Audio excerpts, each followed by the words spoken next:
집중해라. 그래서 화학 평형이라는 개념이랑 평형 상수랑 반응 지수를 활용하는 것까지 해서 여기 평형에 대한 기본 개념 잡고 문제풀이 들어갈 거고요. 그 다음에 나가는 단어는 82페이지 평형 이동인데 그 전까지 우리 한번 봅니다. 해서 화학 평형이에요. 화학 평형이라는 것은 기본적으로 그 반응이 가역 반응일 때 반응물이 있으면 정반응이 일어날 수 있고 생성물이 있으면 역반응이 일어날 수 있는데 정반응 속도와 역반응 속도가 같아졌을 때, 그래서 겉으로 봤을 때 아무런 변화가 없을 때를 우리는 화학 평형이라고 하고요. 이때 얘네들의 속도는 둘 다 0이 아닙니다. 가역 반응의 기본 세팅 자체는 우리 화원에서도 잘 봤는데 반응물이 있으면 정반응 무조건 일어나요. 생성물이 있으면 역반응 무조건 일어나요. 그래서 얘네 둘 중에 하나가 0일 수는 있어. 생성물만 있을 땐 얘가 못 일어나고 반응물만 있을 땐 얘가 못 일어나니까 얘가 0이거나 얘가 0일 수 있는데 둘 다 0일 수는 없어요. 반응물이 있거나 생성물이 있으면 얘랑 얘는 꼭 일어납니다. 그래서 내가 어떤 반응을 가지고 예시를 들어볼 건데 NO2랑 N2O4에 대한 반응이 교과서에 나와 있으니까 얘네들을 가지고 볼 건데요. 두 개의 NO2는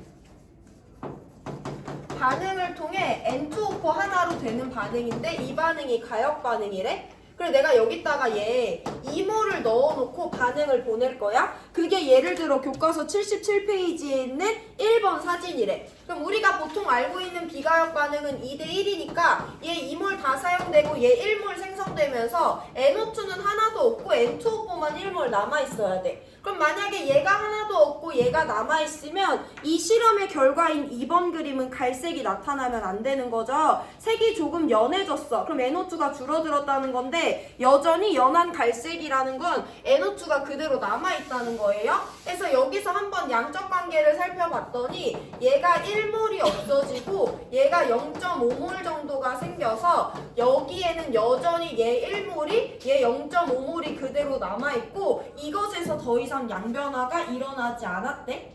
근데 내가 동일한 온도 조건에서 얘네들을 가지고 반응을 한번 보내볼 건데 이번에는 N2O4 기체를 넣어볼 거예요. 그럼 얘네들이 두 개의 NO2로 나눠지는 거고 그게 3번 그림 세팅이지. 내가 여기다가 얘 1몰을 넣어 놓을 건데 얘가 비가역 반응이라면 1대2니까 얘 1몰, 얘 2몰이 반응이 진행돼서 그 실린더 안에는 얘가 하나도 없고 얘만 2몰 있었어야 되는데 그게 아니야. 얘가 2몰 있으면 사실 4번 실험의 결과는 얘랑 똑같아야 되지. 얘 2몰이랑 진하게가 똑같아야 되는데 그게 아니잖아요. 그래서 여기 실린더에도 여전히 N2O4가 남아있다라고 생각을 했을 때 그 양을 따져봤더니 얘가 0.5몰 반응하고 얘가 1몰 생겨서 이 실린더 안에는 얘가 0.5몰, 얘가 1몰 남아있대요. 해서 가역 반응은 반응물이 다 생성물이 되거나 생성물이 다 반응물이 되는 게 아니라 반응물만 넣어놨을 때도 생성물만 넣어놨을 때도 정반응과 역반응의 속도 조절, 역반응과 정반응의 속도 조절을 이용해서 결국에는 동일한 상태에 도달한다라는 거, 그리고 겉으로 봤을 땐 아무런 변화가 없다라는 거 정도가 화1에서 배운 거야. 근데 우리 화2에선 한 가지 더 뭐 도입하냐면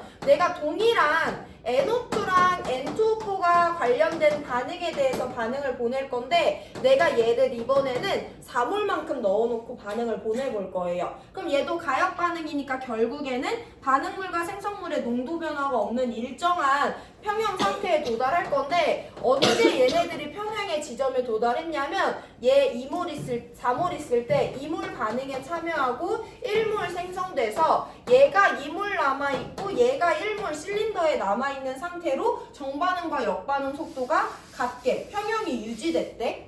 근데 우리가 여기랑 여기서 특이점을 찾아봐줘야 되는데 NO2를 2몰 넣어줬을 때도 얘네들이 반응해서 결국엔 얘 1몰, 얘 0.5몰 남았어요. 얘 4몰 넣어놨을 때도 얘네들끼리 반응해서 얘 2몰, 얘 1몰 남았어요. 그럼 얘들아 이 반응이랑 이 반응에서 특이점은 내가 NO2를 서로 다른 양을 넣어줬어도 평형 상태일 때 얘네들의 몰비, 평형 상태일 때 얘네들의 몰농도비가 여기서도 2대1이고 여기서도 2대1이라는 특이점을 실험을 통해서 발견을 한 거야. 그래서 여기서 평형 상수라는 개념이 나오는데요. 평형 상수는 이거 두 개는 같은 온도 조건에서 실험을 한 거예요. 온도가 같을 때 어떤 반응에 대한 시작점이 서로 달랐다고 할지라도 평형에 도달했을 때 반응물과 생성물의 몰비가 아니라 몰농도비로 갑니다. 이따가 한 번 더 확장시킬 건데 몰농도비는 온도가 똑같으면 여기서도 2대1, 여기서도 2대1로 같다라는 거야. 그래서 우리가 집중할 키워드는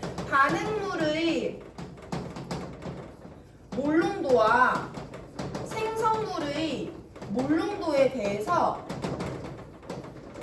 이 값에 대해서 한번 집중을 해봐야 되고, 반응물과 생성물의 몰농도 비를 표현한 수식을 그래서 우리는 평형상수라고 부르기로 했어요. 평형상수의 전체적인 폼은 분모값에는 반응물의 몰농도의 곱이 들어가고요. 분자값에는 생성물의 몰농도의 곱이 들어갑니다. 그래서 이 반응을 예시로 평형상수식 한 번 더 말씀드리면 반응물 NO2 하나밖에 없어요. 생성물 N2O4 하나밖에 없어요. 근데 이게 끝이 아니라 반응식의 개수가 이 평형상수식에서 지수가 된다고 했죠. 그래서 이게 이 반응에서 평형상수식이고 이 값 자체는 온도가 같다면 서로 다른 조건으로 세팅된 반응에서도 결국엔 같은 값에 도달한다라는 거야. 그래서 내가 평형상수식을 일반화시켜가지고 한번 표현을 해볼 건데, A계의 A기체가 B계의 B기체를 만나서 C계의 C기체가 생성되고 D계의 D기체가 만들어질 때 평형상수식을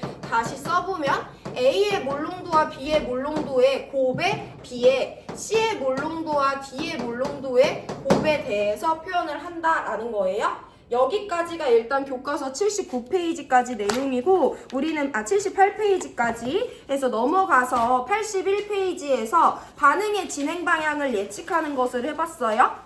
이것은 어떤 반응이 평형 상태에 도달했을 때 이 값을 나타내는 거고, 서로 다른 반응이라고 할지라도 온도가 똑같으면 여기서 이 값과 여기서 이 값이 똑같아. 근데 우리가 마지막으로 도입해야 되는 용어는 반응지수인데요. 반응지수는 내가 지금 초기 상태인지 평형 상태인지 나는 지금 몰라. 그때도 반응지수는 마찬가지로 반응물의 농도곱과 생성물의 농도곱으로 표현을 합니다.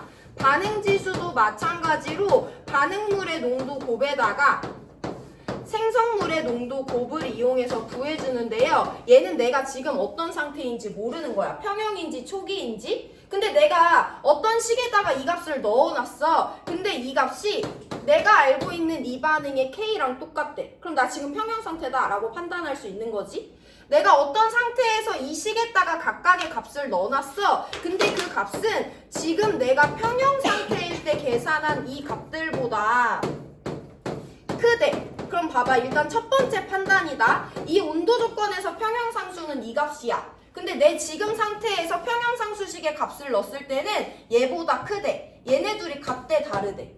다르대? 그럼 나 지금 평형 상태인 거야 아닌 거야? 아닌 거야 라는 걸 판단하는 게 두 번째예요. Q는 내가 지금 무슨 상태일지 모를 때 반응물과 생성물의 농도를 이 평형상수식에 대입을 한 건데, 얘네들이 같다면 나 지금 평형이다 라고 판단하는 용도로 쓰셔도 되고요. 만약에 얘보다 얘가 크대? 그럼 얘네들이 다르네? 그럼 얘는 지금 평형 상태가 아니구나 라고 판단하는 게 1차예요. 만약에 얘보다 얘가 작대? 그럼 나 지금 같지 않으니까 평형 상태 아니구나 판단하는 게 1차예요.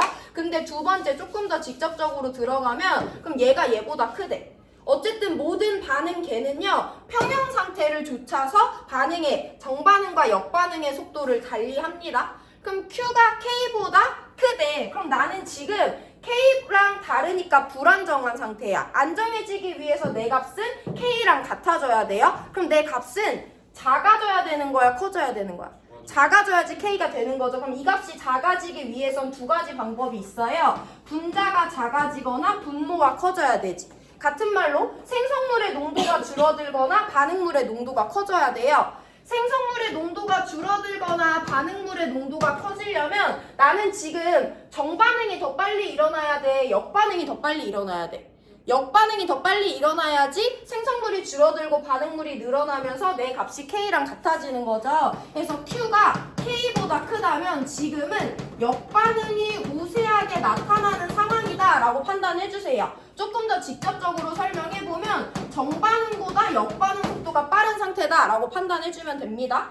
마지막인데요. Q가 K보다 작대. 그럼 나 지금 평형인 거야 아닌 거야? 평형이 아닌 거야. 난 평형을 쫓아서 갈 건데 그럼 내 값은 더 커져야 돼 작아져야 돼? 커져야 되지. 이 값이 더 커지려면 생성물의 농도가 커지고 반응물의 농도가 작아져야 돼요.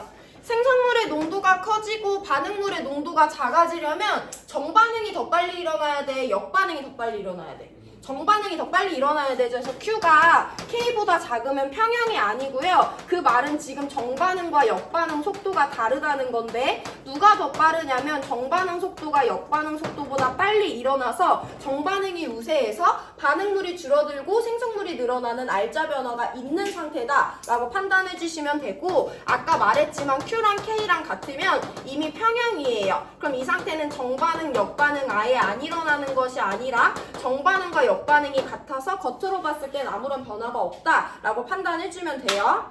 자, 그래서 우리 여기 문제 풀어볼 건데 지난 시간에 2점짜리 문제 2개 풀어봤거든요.